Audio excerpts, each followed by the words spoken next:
কথায় আছে না, মহাদেব না ডাকলে পরে তুমি তার কাছে যেতে পারবে না। আমাদের সাথেও ঠিক একই হয়েছিল।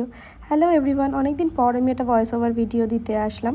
আসলে তোমরা সবাই এতদিনে নিশ্চয়ই জেনেই গেছো যে আমি, মা আর অর্ণব মিলে উজ্জয়নে ঘুরতে গেছিলাম। হঠাৎ করেই প্ল্যান হলো, বাট যাই হোক, এই দিনটা আমাদের first day of travel journey ছিল। আমরা ট্রেনে প্রায় 30 ঘন্টা মতন সময় লেগেছিলো। লাস্টে গিয়ে রাতের বেলায় পৌঁছে গেছিলাম উজ্জয়ন স্টেশনে।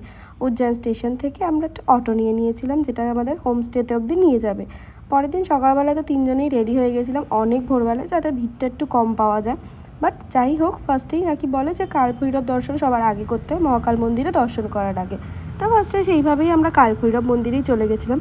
আর রাস্তাটা কিন্তু খুব ভালো যে ছিল সেটাও নয়, মানে গ্রামের ভেতর দিয়েই ছিল, কারণ মধ্যপ্রদেশের বেশিরভাগটাই গ্রাম ছিল। অ্যান্ড ফাইনালি আমরা পৌঁছে গেছি কালভৈরব মন্দিরে।